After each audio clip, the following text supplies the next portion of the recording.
तो आज मैं आपको बताने वाली हूँ सरफेस टेंशन के बारे में और इसके मेजरमेंट के बारे में। तो जो सरफेस टेंशन होता है वो किसी भी लिक्विड की वो प्रॉपर्टी होती है जो कि उसके सरफेस को एक प्लास्टिक नेचर प्रोवाइड करती है, जिसकी वजह से जो भी सरफेस होता है उसमें उसकी एक पर्टिकुलर शेप बनती है।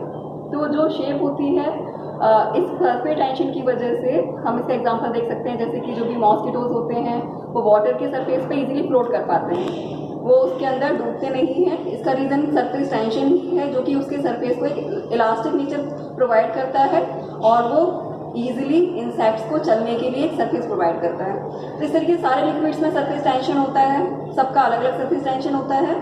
वाटर का सरफेस टेंशन बहुत हाई होता है, इस वजह से मॉस्किटोज इंसेक्ट्स वगैरह इसके ऊपर डूबते नहीं है। अगर हम किसी नीडल को भी फ्लोट कराना चाहते हैं तो वो ईजिली फ्लोट हो जाती है, क्योंकि जो भी सरफेस टेंशन है इसकी वजह से जो सरफेस होता है लिक्विड का वो अपनी शेप को मेंटेन करने की कोशिश करता है, मतलब अपनी शेप को बिगाड़ना नहीं चाहता, डिस्टॉर्ट नहीं होने देना चाहता इस प्रॉपर्टी की वजह से। तो जो भी अलग अलग लिक्विड्स होते हैं उनका सरफेस टेंशन अलग अलग होता है। तो आज हम surface tension relative surface tension किस तरीके से फाइंड आउट करते हैं और इसमें क्या यूज़ किया जाता है इसके बारे में बताने वाले हैं।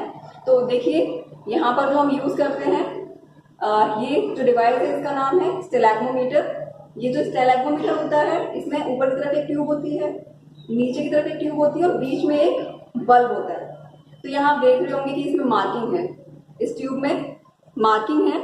इस तरीके की जो मार्किंग होती है, इस मार्किंग से हम क्या बोलते हैं इसको, ग्रेजुएटेड। तो यहाँ जो ऊपर और नीचे की तरफ एक ग्रेजुएटेड ट्यूब है। अब यहाँ पर जो मार्किंग है यहाँ देख पा रहे होंगे, यहाँ एक मार्क है जिसको कि हम इस बल्ब के जस्ट ऊपर वाले मार्क को हम बोलते हैं अपर मार्क। इस बल्ब के जस्ट नीचे वाले मार्क को हम बोलते हैं लोअर मार्क। और अगर हम इसका एंड देखें तो देखेंगे आप जो इसका एंड है वो एकदम से फ्लैट है। यहाँ ये जो ट्यूब है, ये जो ट्यूब होती है ये कैपिलरी ट्यूब होती है। तो जब कभी भी हम इसके अंदर लिक्विड को फिल करते हैं तो इसमें जब भी लिक्विड फिल किया जाता है और जब भी वो नीचे की तरफ पास आउट होता है तो इस कैपिलरी के थ्रू, कैपिलरी एक्शन के थ्रू उसकी कुछ ड्रॉप्स बन जाती हैं।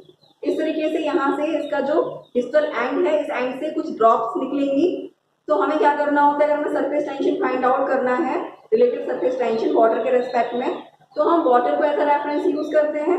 पहले हम वाटर को फिल करते हैं इस अपर मार्क तक और उसको लोअर मार्क तक आने में टोटल कितने नंबर ऑफ ड्रॉप्स फॉर्म हो रही हैं, उन ड्रॉप्स को हम काउंट करते हैं। इसी तरीके से हम जो भी हमारा लिक्विड है जिसका हमें सरफेस टेंशन फाइंड आउट करना है उसको भी हम फिल कर लेंगे अपर मार्क तक, और लोअर मार्क तक जाने में उसने कितनी ड्रॉप्स फॉर्म की हैं उनकी हम काउंटिंग करेंगे। ये काउंटिंग हमें 3 बार करनी होती है, मतलब हमें